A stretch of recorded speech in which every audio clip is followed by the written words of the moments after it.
사람이 정말 상대를 사랑하면 사람이 세월이 지나면 지날수록 닮는 것 같아요. 그래서 부부도 평생 같이 살면 닮는다 그러잖아요.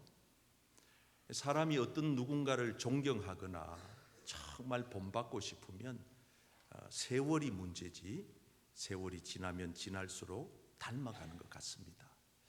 저는 우리 교회에 신앙생활 하시는 모든 성도님들이 예수님을 닮아가시기를 축복합니다. 아멘. 교회는 사람을 보려고 온 곳이 아니니까 사람 때문에 상처를 받거나 또 상처를 주거나 시험에 들지도 마시고 오직 주님 바라보면서 오늘 우리가 찬송한 것처럼 예수님 닮기 내가 원하네 날 구원하신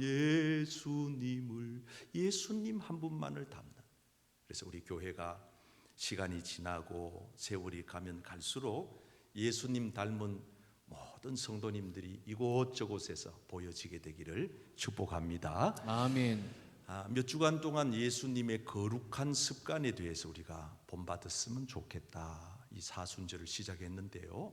오늘은 이제 그 마지막 시간이 되겠습니다. 예수님 성품을 우리가 처음부터 우리가 다 본받을 수는 없지만은 조금씩 하루하루 이렇게 본받아 가다가 보면 어느 순간 그게 우리의 삶이 되고 인격이 되고 우리 신앙이 되거든요. 그래서 오늘 이 마지막 시간 말씀을 잘 새겨 들으셔서 여러분 우리 교회에 이렇게 이와 같이 예수님의 거룩한 습관을 본받고 살아가는 모든 성도님들이 많아지기를 축복합니다. 아멘. 자, 한번 따라 하시겠습니다. 예수님의 거룩한 습관은 예수님의 거룩한 습관은 부모님께 순종하신 것입니다. 부모님께 순종하신 것입니다. 오늘 본문 51절의 말씀 읽겠습니다. 시작. 예수께서 함께 내려가사 나사렛에 이르러 순종하여 받드시더라. 그 어머니는 이 모든 말을 마음에 두니라. 아멘. 여러분 이때 예수님의 나이가 12살 때 이야기입니다.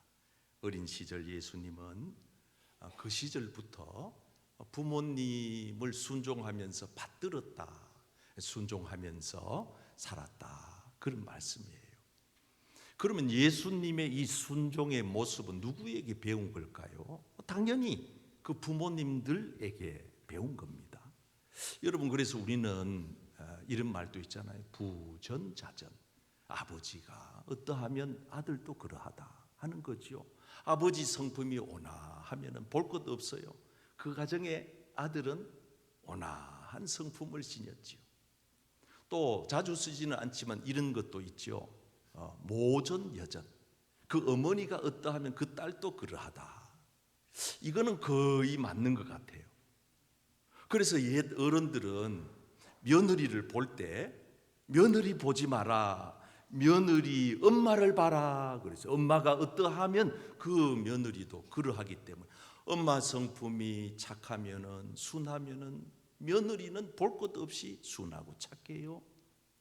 그런데요, 어머니 성격이 못됐으면요, 며느리가 아무리 화장을 하고 변장을 하고 뭐 별 수단을 다 써도 나중에 다 그게 어머니 성품이 나와요.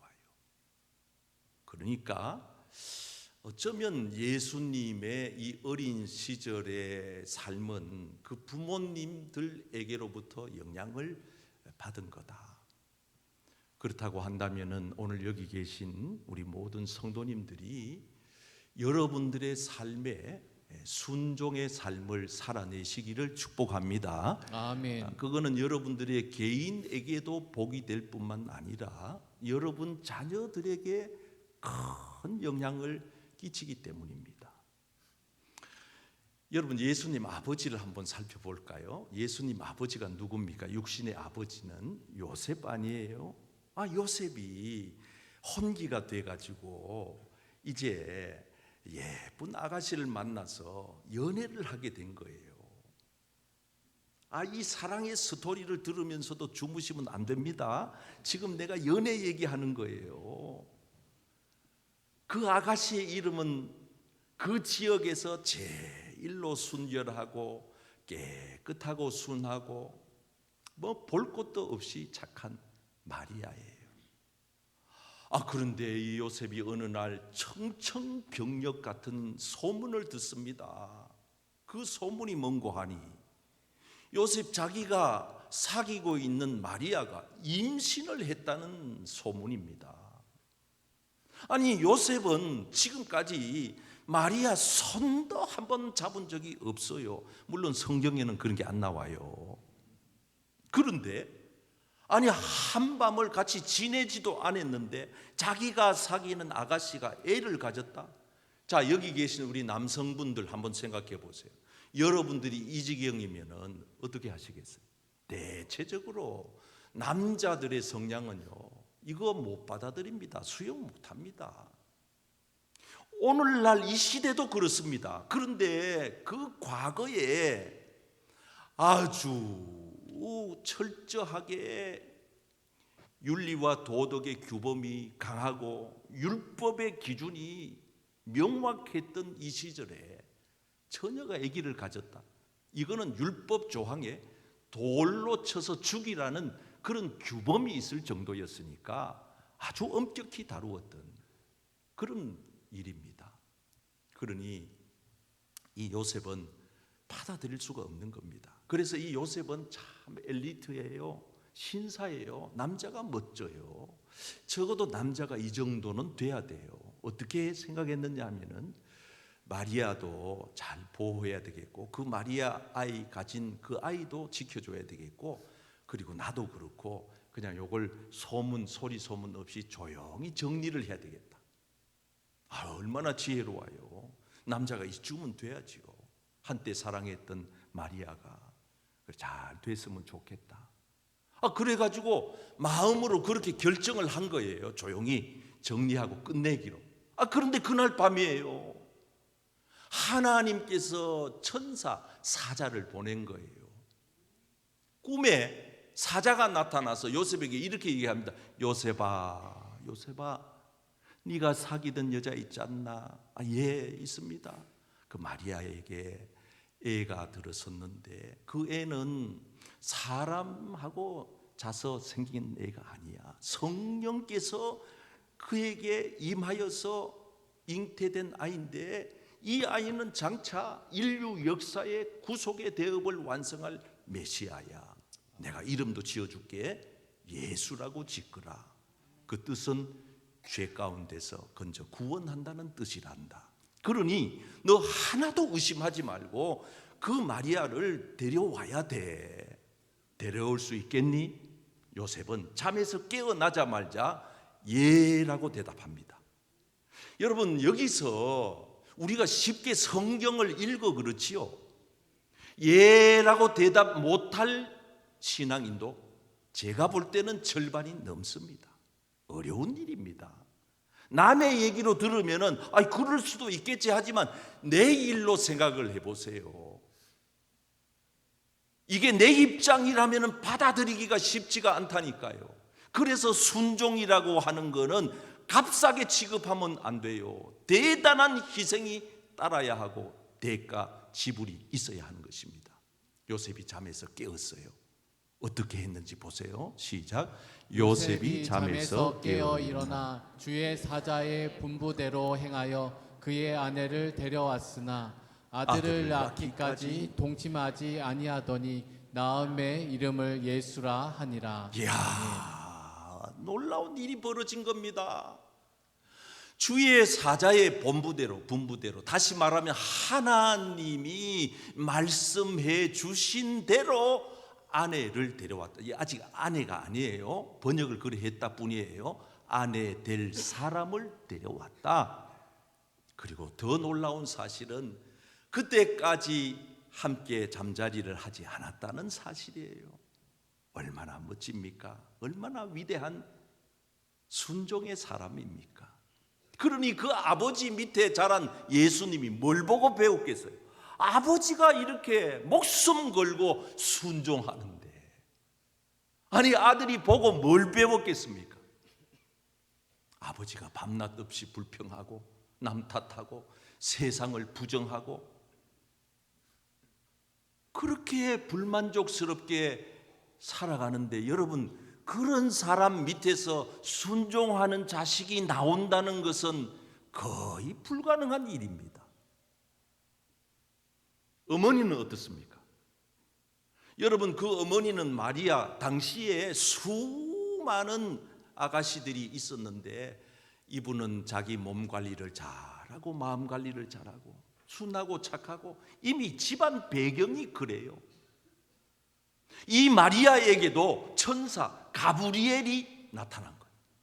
이야, 천사가 나타나서 마리아한테 한다는 얘기가 요셉보다가도 더 청천벽력 같은 얘기를 합니다. 마리아야, 내가 너에게 아이 하나를 잉태케 할 텐데. 아이, 다 들어봐. 아이 하나를 잉태할 텐데. 아이를 내가 남자하고 잡은 적이 없는데요. 그래도 다 들어봐. 그 아이는 보통 아이가 아니야.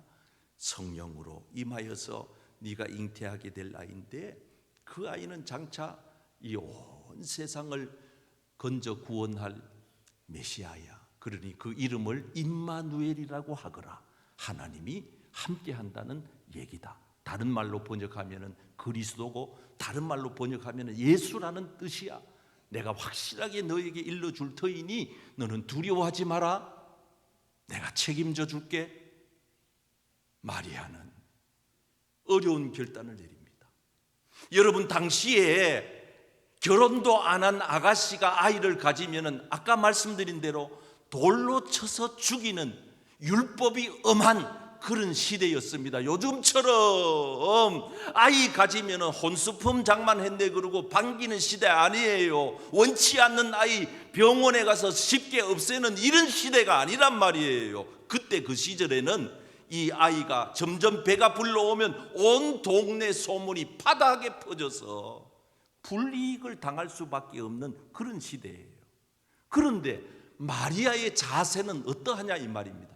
이렇게 얘기합니다. 주의 여종이오니. 자기 정체성이 분명했습니다. 마리아는 내가 대단한 사람이라고 생각하는 사람은요 절대 순종 못합니다. 왜? 내 주장이 강한데, 내가 아는 지식으로는, 내가 아는 상식으로는, 내가 지금까지 살아온 경험한 바로는 이렇게 따지고 드는데, 어떻게 이렇게 상식적이지도 않고 과학적이지도 않고 이거는 그냥 평범하지도 않는 이런 일을 하나님이 우리에게 하게 하시면 어떻게 이걸 받아들일 수 있겠냐 이 말입니다. 자기 정체성. 난 종이야. 종이 사나 죽느냐 지가 선택하나 주인한테 달렸지. 종이 애를 베나 안 베나 지가 선택하나 주인 마음이지. 마리아는 자기 자신이 종이라고 생각하니까 이 엄중한 이 선택을 받아들이는 겁니다. 한번 따라 하실까요? 주의 여종이오니. 주의 여종이오니. 저는 여러분들이 이렇게 교회 생활, 신앙 생활을 고백적으로 하시기를 바랍니다. 나는 대단한 사람입니다. 이래 고백하면 신앙생활에 순종이 따라갈 수가 없어요. 자기 주장을 내세우지. 그런 사람은 순종 못해요. 주의 여종이오니. 저는 종입니다. 오늘 죽어도 나는 아무한테 가서 하소연할 때도 없습니다. 내 생명은 주님께 달려 있습니다. 그러니 말씀대로 따라합시다. 말씀대로 내게 이루어지이다. 내게 이루어지이다. 다른 말로 하면은 내가 순종하겠습니다 이 뜻이에요. 그래서 순종은 때로 돈 몇 푼 가지고 해결될 문제가 아니고요, 우리의 목숨을 거기에다가 걸어야 될 때가 있는 거예요. 순종은 대단히 위험합니다. 어렵습니다. 그러나 분명한 사실은 순종을 하기만 하면 그때부터 하나님의 기적을 봅니다. 아멘. 죽었습니까? 예수 뵀다가 마리아가 무슨 죽기라도 했습니까? 쫓겨나기라도 했습니까? 물론 잠시 피해서 살리기는 했지만은 그가 얼마나 대단한 일을 이룬 것입니까? 그 예수 그리스도가 마리아의 태를 빌어와서 이 땅에 죽어가는 많은 영혼을 살려내고 인류 역사의 구세주가 되어 하나님이 이루고자 하는 뜻을 이루어 냈으니 여러분들의 삶의 순종이 따라가면 하나님은 거기에 따르는 보상을 반드시 해 주십니다. 아멘. 아멘. 그래서 오늘 성경 말씀에 정확하게 기록하기를 너희 부모에게는 무조건 순종해라. 단서는 주 안에서. 불의한 요구를 하는데도 순종하라는 게 아니에요. 비진리에도 순종하라는 게 아니에요. 거짓까지도 순종하라는 뜻이 아니에요. 너희 부모가 합법적으로 말씀의 틀 안에 진리 안에서 너에게 말하면은 순종해라. 한 단계 더 뛰어넘어서 그 다음에는 공경까지 해라. 공경이라고 하는 것은 순종의 바탕 위에 존경입니다. 떠 받드는 겁니다. 우러러 보는 겁니다. 이게 공경입니다. 그냥 단순하게 예 정도가 아닙니다. 난 우리 아버지 어머니를 너무 존경해. 이 세상에서 내가 가장 사랑하는 분은 아버지 어머니야. 그 단계까지 너가 이르게 되면 반드시 따르는 보상이 있는데, 약속된 복이 있는데, 네가 땅에서 잘되고 장수하리라. 아멘. 아멘. 저는 여러분들이 이 말씀을 그대로 순종하셔서 여러분들이 사는 이 세상에서 잘되고 장수한 복을 얻으시길 바랍니다. 아멘. 한 단계 담장을 뛰어넘어서 사회적으로도 마찬가지입니다. 종들아, 이거는 직장 생활을 얘기하는 겁니다. 너의 상전에게, 직장 상사에게 뭘 하라? 순종하라. 순종을 하되 그냥 인본적으로 하지 말고 그리스도에게까지 하라. 그리스도께 하는 것처럼 하라, 이 말입니다. 여러분, 그래서 직장생활 성공하는 사람들, 승진 잘하는 사람들, 인정받는 사람들의 특징은 뭡니까? 직장 상사에게 순종 잘하는 사람들이에요. 맨날 가서 들이받고 불순종하고 부정하고, 이 회사가 나한테 해준 게 뭐 있느냐고, 우리 회사 사장은 멍청하다고 맨날 손가락질 하면서 그 회사에서 주는 월급 받아 먹고 사는 사람, 평생 가보세요. 복된가? 그 자식은 또 어떠하며 어떻겠습니까?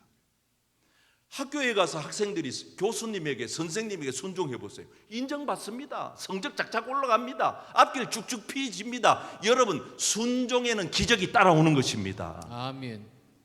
인간관계라고 하는 것은 그런 것입니다. 순종할 때에 순종하는 자식을 낳는다고 명심보감에 이렇게 한자까지 나와요. 부모님께 효도하면 반드시 그 자식도 효도한다는 거예요. 세상 사람들도 아는 이야기입니다. 여러분, 예수님의 이 어린 시절 부모님께 대한 그 순종이 그 부모에게로부터 배운 것이라면, 오늘 저와 여러분들이 순종하는 삶을 통하여 이 땅에서 주님이 약속한 복을 받으시되 여러분 자녀들에게도 이 복의 대물림을 해주시는 은혜가 있기를 축복합니다. 아멘. 제가 이번에 지난 주간에 영락교회 김문성 목사님하고 통화를 해서 내년 봄 중계 부흥회 강사로 최종 확정을 하고 날짜를 정했어요. 2월 달에 오시기로 했습니다. 제가 첫 번째 이 목사님 모시고 부흥회에서 너무 큰 은혜를 받았고 우리 교인들도 큰 은혜가 됐다 그래요. 그래가지고 한 번 더 모시기로 했는데 그 바쁜 분이 이번에 또 한 번 약속을 해주신 거예요. 제가 지난번 부흥회 마치고 난 다음에 이 목사님에게 얼마나 감화와 감동을 받았는지, 그 부흥회 끝난 그 다음 주일부터 영락교회 주일 낮예배 설교를 거의 제 생각으로는 거의 한 번도 빠뜨린 적이 없어요. 주일날 꼭 챙겨 듣든지 아니면 월요일날, 그게 안 되면 월요일날이라 꼭 챙겨 들었어요. 꼭 설교 말씀을 들으면 얼마나 은혜가 되는지 성경을 해석하고 분석하는 방법이 탁월하시고, 이분이 말씀에 특별한 은사가 있구나. 그래서 하나님이 이 장로교, 우리 대한예수교 통합축의 제일 큰 교회 영락교회 목사님으로 세워놓으셨구나. 제가 그걸 깨달았거든요. 한 번은 이분이 이렇게 설교를 하시더라고요. 우리 교회에 와서 하신 말이 아닌데, 본인은 목사 안수를 받고 결혼을 했대요. 그렇게 나이가 좀 들었죠. 그러니까 교회 권사님들, 집사님들이 좋은 사목감이라고 소개를 많이 해줬대요. 그래서 한 번은 어떤 분이 소개가 됐는데, 이 소개받은 아가씨가 서울의 큰 교회 목사님 따님이신데, 소개를 받고 이제 그 소개받은 그 아가씨를 엄마한테 가서 얘기를 했대요. 우리 목사님 어머니한테, 어머니 오늘 이 분을 소개를 받았는데 제가 어떻게 했으면 좋겠습니까? 여쭈었대요. 그랬더니만은 그 어머니가 당장 그 주일날, 그분이 그 큰 교회 피아니스트인데, 피아노 반주자인데, 좋은 학교 나와가지고 인물도 좋은데 집안도 좋은데, 그래가지고 이 어머니가 그날 본교회 예배드리러 안 가고 그 아가씨 구경하려고 그 교회로 갔다 그랬잖아. 아가씨 교회로. 그래가지고 피아노 맨 앞자리에 앉아가지고 주님을 보고 예배한 게 아니고 아가씨를 구경하고 예배드렸다 그러잖아요. 그래가지고 집에 돌아오시더니만은, 어머니 어떠세요? 그 아가씨 어떠세요? 그러니까 어머니가, 야야, 그 아가씨는 안 되겠더라, 이렇게 고기를 줬더래요. 그래가지고 두 말도 안 하고 목사님께서 알겠습니다, 순종했다는 거예요. 그래가지고 순종하고 지금 이 사모님을 만나가지고 사남매 놓고 행복하게 잘 먹고 잘 산다고 그러시더라고요.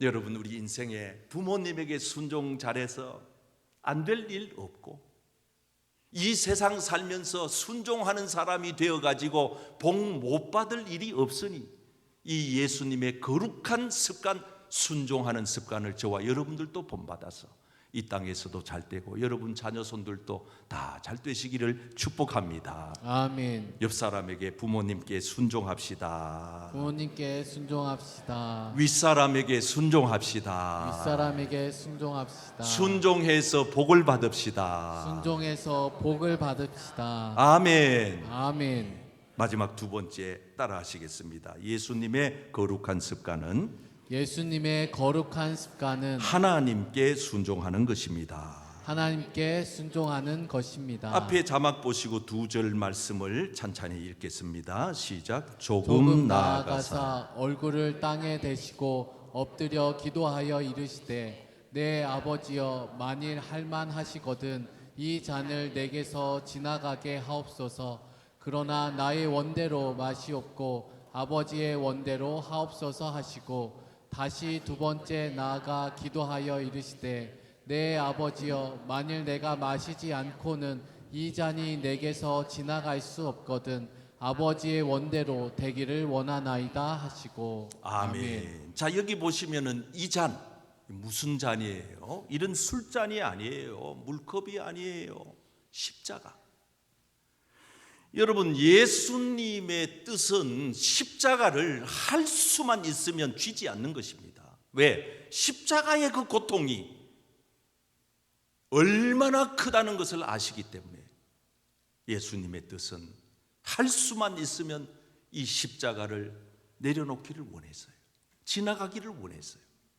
그런데 예수님은 단 한 번도 자기 자신의 뜻을 관철하지 않았어요. 내 뜻은, 내 신념은, 내 철학은, 내 사상은, 이념은 분명히 확고했지만은 언제나 하나님의 뜻 앞에서 자신의 뜻을 굴복시켰어요. 내려놨어요. 이 잔이 내게서 지나갈 수 없다면은, 아니 이게 지나가는 게 하나님의 뜻이 아니라면은 내 뜻은 포기할 것이고 하나님의 뜻대로 되기를 원합니다. 아멘. 여러분, 신앙이 뭡니까? 교회 왜 오는 것입니까? 예수님을 왜 믿고 따릅니까? 우리는 원래 나의 철학이 있습니다. 나의 생각이 있습니다. 내가 가지고 있는 지식이 있습니다. 사상이 있습니다. 내 철학이 있습니다. 내 삶의 가치관이 있습니다. 내 삶의 목적도 있습니다. 그런데 예수님을 믿는 순간 어떻게 됩니까? 달라집니다. 내 것이 있지만 내려놓게 됩니다. 그리고 거기에다가 예수님의 뜻을 올려놓습니다. 예수님의 철학, 예수님의 사상, 예수님의 마음, 예수님의 생각, 예수님의 뜻, 예수님이 원하는 것이 앞장서 간다 그 말입니다. 그리고 나는 뒤따라가는 겁니다. 언제나 작은 것에서부터 큰 것에 이르기까지. 그런데 많은 그리스도인들이 결정적인 순간에 가서 이 판을 확 뒤집어 버립니다. 맨날 입술로는 주님의 뜻을 이루소서, 주님 뜻대로 살기로 했네. 입술로는 맨날 그렇게 얘기를 하더니 결정적인 순간에 딱 이르면 주님의 뜻은 어디론가 간 곳이 없고 내 뜻이 그 앞에 등장해 있더라 그 말입니다. 최근에도 어떤 분이 자기 아들이 의사인데 우리 교회 얘기 아니에요. 다른 교회 분인데 중신을 해달라 그러더라고요. 저는 중매를 잘 안 합니다. 소개해줘서 별로인 걸 알기 때문에 어지간하면 안 합니다. 그래 내가 그래요 뭐 그 훌륭한 의사니까 있겠지요. 그랬더니 그래도 목사님이 좀 챙겨달라고 그래서 조건이 뭡니까? 김 목사님 믿음만 좋으면 됩니다. 그래 믿음만 좋으면 된대. 여러분 제가 그 말에 속아가지고 진짜 믿음 좋은 사람 많이 소개해줬다가 판판이 깨졌습니다. 처음에는 믿음만 좋으면 된대요. 그런데 딱 소개해주면은요 믿음은 저 끝에 가 있습니다. 그 다음부터 뭐라 그러는지 아세요? 어디 나왔어요? 연봉은 얼마예요? 키는 몇이에요? 몸무게는요? 집안은요? 결혼하면 집 장만할 수 있어요?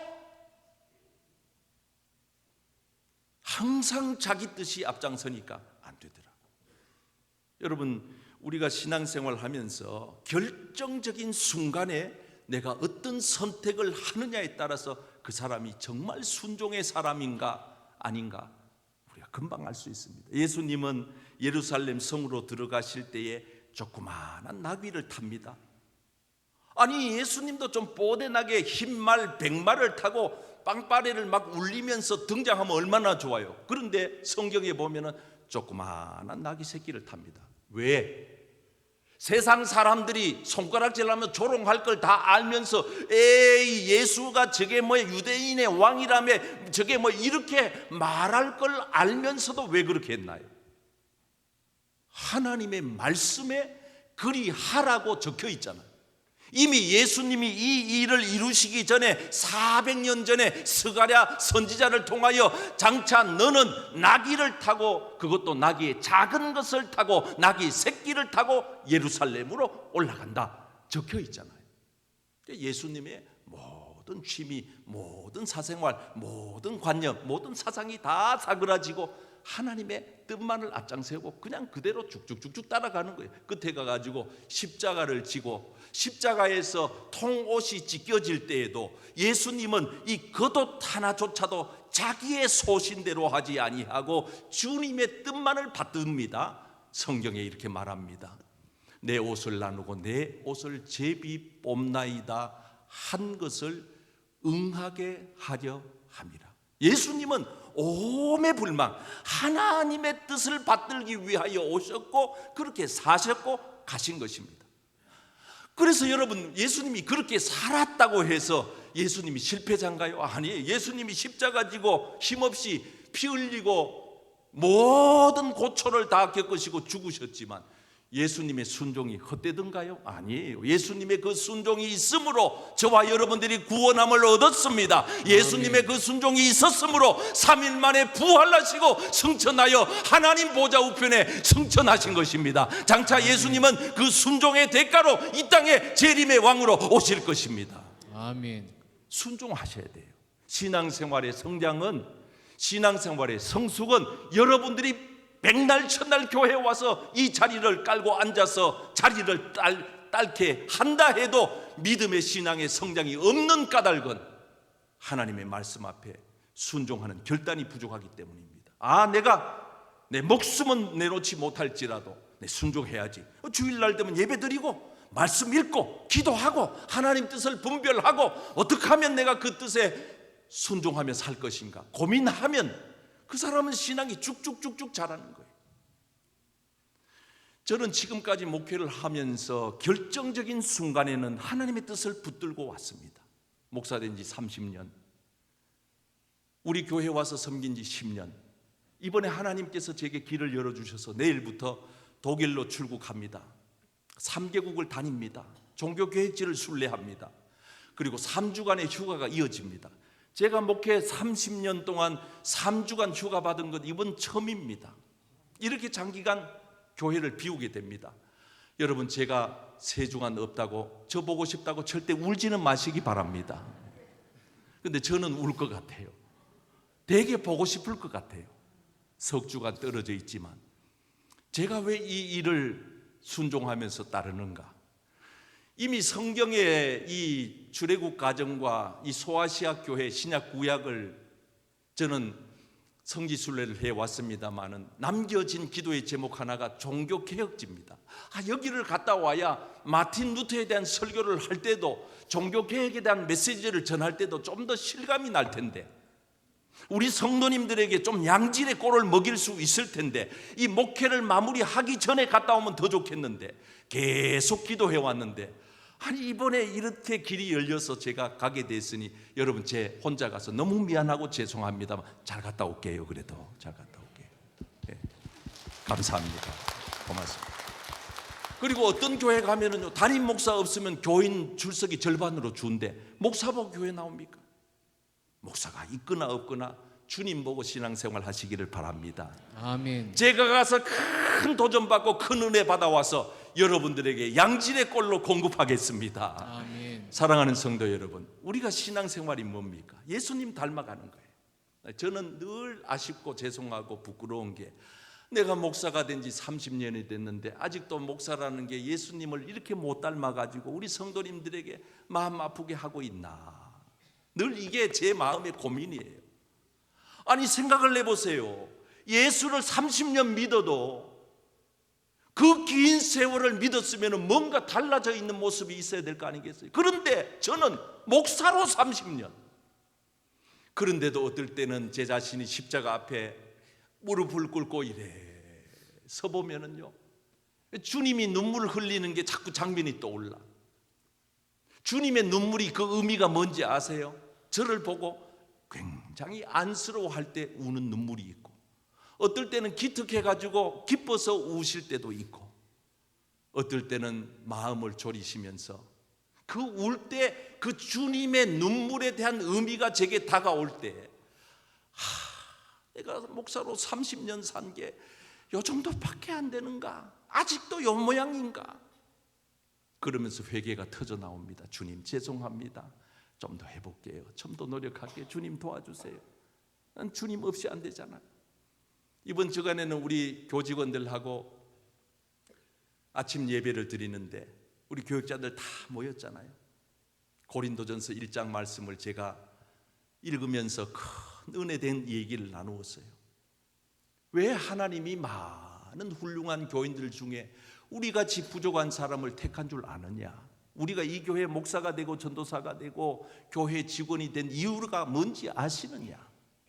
여기 성경이 있지 않느냐? 성경에 예수님께서 너희 부르신 자들의 모습을 봐라. 잘난 사람 없다, 가진 사람 없다, 많이 배운 사람 없다, 집안 좋은 사람 없다.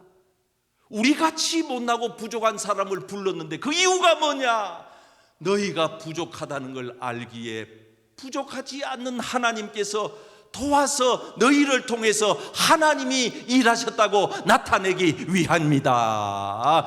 네가 잘해가지고 된 것처럼 되면은 네가 교만하고 네 이름이 올라갈 것이지만은 너는 부족한데, 너는 아무것도 아닌데, 너는 몰골이 아주 볼상사나운데, 집안 내력도 별로고 배운 학식도 별로고 생긴 것도 그저 그만인데, 너를 통해서 내가 한 일이 나타난다면은 너를 통하여 하나님의 이름이 높아질 것이 아니냐. 아멘.